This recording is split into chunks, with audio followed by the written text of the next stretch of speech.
This story is brought to you by tapeatale.com. 9th standard में मेरे साथ कुछ ऐसा हुआ कि मेरी लाइफ ही बदल गई। मुझे पॉर्न मिल गया। एक शाम की बात है, मैं और मेरा दोस्त उसके कमरे में बैठकर वीडियो गेम्स खेल रहे थे। अचानक वीडियो गेम बंद करके मेरे सामने सीरियस एक्सप्रेशन के साथ कहता है, कुछ दिखाऊं? अब उसके सीरियसनेस को देखकर मैं भी सीरियस हो गया। मैंने उससे भी ज्यादा सीरियस एक्सप्रेशन बनाकर उससे पूछा, क्या? वो मेरे करीब आया और धीमी आवाज में मुझसे कहा, पॉर्न देखेगा? अब मेरा दिमाग 200 की स्पीड पर दौड़ने लगा। सोच रहा था कि क्या कहूं, क्योंकि इसके पहले मैंने कभी पॉर्न देखा ही नहीं था। सारे प्रोज और कॉन सामने रखे, स्वॉट एनालिसिस भी किया और एक लंबी सी सांस लेकर मैंने उससे कहा, हाँ यार। उसने खिड़की और दरवाजे बंद किए, गूगल पे गया और कोई वेबसाइट का URL टाइप किया। वो थी एक पिक्चर्स वाली साइट। अब मेरे सामने एक पिक्चर आ चुकी है, मैं उसे देख रहा हूं लाइफ में पहली बार होके, और मेरे दिमाग में एक सवाल चल रहा है और मुझे उसे पूछना ही पूछना है। तो मैंने एक सीरियस एक्सप्रेशन बनाकर उससे पूछ ही लिया, भाई ये क्या है? देखो, इसके पहले मुझे मेल और फीमेल एनाटॉमी के बीच का फर्क पता ही नहीं था। वो 9th स्टैंडर्ड वाला चैप्टर भी तो अभी तक आया नहीं था। सेक्स एजुकेशन जिंदगी में तब एग्जिस्ट भी नहीं करता था, पर उसके बाद मैंने सब कुछ सीख लिया। Thanks to him, S to Z मुझे सब आता था। जैसे न्यूटन के सर पर सेब गिरा तो उसे समझ आया कि कुछ चीजें नीचे क्यों जाती है। मुझे समझ आने लगा कि कुछ चीजें ऊपर क्यों जाती है। उसके पहले अमेरिका मेरे लिए हमेशा से सिर्फ एक कंट्री ही था। उसके बाद मालूम हुआ कि अमेरिका नॉटी भी है। देखो, जिंदगी में सेक्स आपको 3 स्टेजेस में मिलता है, क्यूरियोसिटी, एक्सपेक्टेशन और रियलिटी। लेकिन सबसे जरूरी बात यह है कि सेक्स ना बड़ी ही कूल चीज है। ये 3 ऐसे शब्द है जो आप कभी भी किसी के सामने कहो तो आपको सेम रिएक्शन कभी नहीं मिलता। सेक्स बेडरूम में शोर और डिनर टेबल कॉन्वर्सेशन को साइलेंस दोनों का काम कर सकता है। मैं एक मिडिल क्लास फैमिली से हूं और हमारे घरों में सेक्सुअलिटी और इक्वालिटी दोनों के बारे में कोई बात नहीं करता। मम्मियों से अगर पूछोगे कि what is real, the existence of भूत और the existence of their kids sex life, तो जवाब मिलेगा, भूत कई प्रकार के होते हैं। एक शाम की बात है, हम सब बैठकर टीवी देख रहे थे। अचानक मम्मी दौड़ी किचन की ओर। पापा को याद आया एक इंपॉर्टेंट कॉल और चारों तरफ अफरा तफरी। और ये सब इसलिए क्योंकि राम कपूर साक्षी तन्वर के साथ थोड़ा कोजी हो रहे थे। इन बड़े अच्छे लगते हैं। काश जिंदगी में एक रिवाइंड बटन होता तो मैं मम्मी डैडी को जाकर कहता, टाइटल ने काफी वार्निंग पहले से ही दे दी थी। हम सब ने बचपन में हम साथ साथ है देखी है ना। उससे बड़ी तो फैमिली फिल्म हो ही नहीं सकती। वो तो इतनी फैमिली फिल्म है कि उन्होंने नर्सरी राइम को भी गाना बना दिया। पर मेरे लिए वो फैमिली फिल्म नहीं है, क्योंकि वो फिल्म को मैं जैसे ही याद करता हूं मेरे सामने एक ही सीन याद आ जाता है। सलमान खान इन अ व्हाइट शर्ट, खुले बटन पोज करते हुए और देखते हुए सोनाली बेंद्रे को।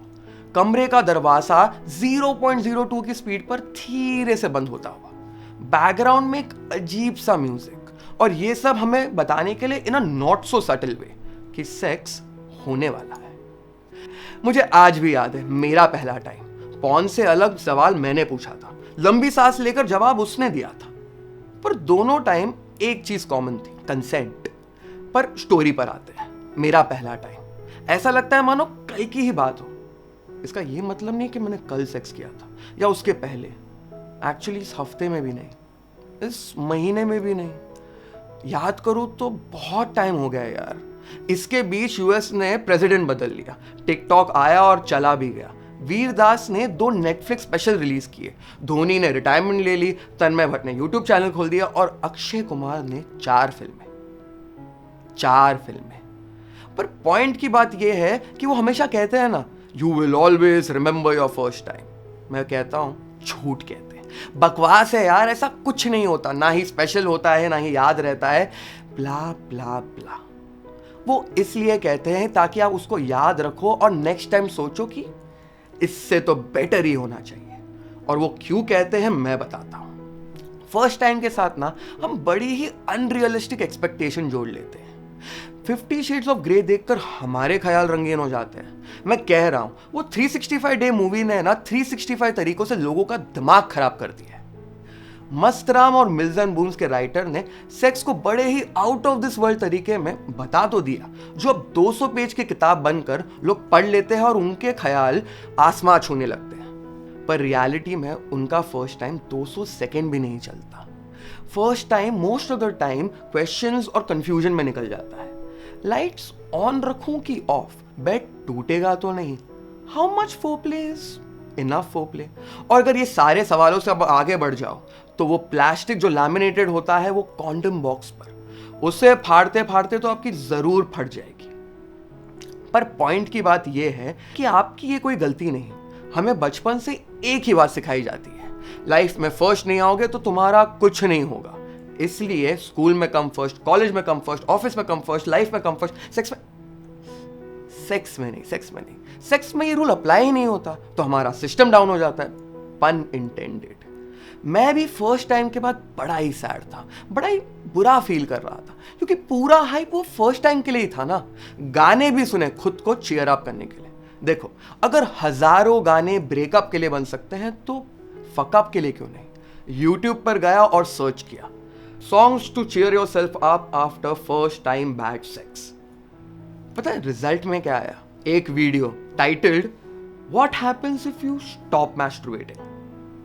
जैसे कि लाइफ में प्रॉब्लम कम नहीं थे, पर 9.4 मिलियन व्यूज थे तो देख लिया, प्रिटी इंसाइटफुल। पर पॉइंट की बात यह है कि सेक्स क्यूरियोसिटी से कूल बनने की जो जर्नी है ना, वो एक सीढ़ी की तरह है, बट इसमें you have to go down for success rather than climbing up. कोशिश करने वालों की हार नहीं होती, ये तो हमने सुना है ना, पर इसमें भी कोशिश करते रहोगे, प्रैक्टिस करते रहोगे तो एक ना दिन आप भी कह सकते हो कि सेक्स इज कूल। पर आपको पता है सेक्स से ज्यादा क्या कूल हो सकता है? कूल होता कि अगर हम बिना डर के, बिना झिझक के, फ्रीडम के साथ सेक्स के बारे में बात कर सकते। टीवी पे अगर कोई सीन आ जाता ना तो मम्मी डैडी रिमोट नहीं ढूंढते ऑकवर्डली, बल्कि हमसे बात करते, क्योंकि ऑकवर्ड साइलेंस से कहीं ज्यादा हेल्दी कॉन्वर्जेशन इंपॉर्टेंट है। हमारे फ्रेंड्स या कोई वेबसाइट नहीं, बल्कि हमारे टीचर्स हमें सेक्स के बारे में सिखाते हैं। वो एज ही ऐसी होती है, you are confused, you are hitting puberty, your mind and your body is going through changes. और सेक्स शब्द सुनकर सब लोग एक ही रिएक्शन देते हैं, नो रिएक्शन। क्योंकि more than sex being just cool, sex is normal.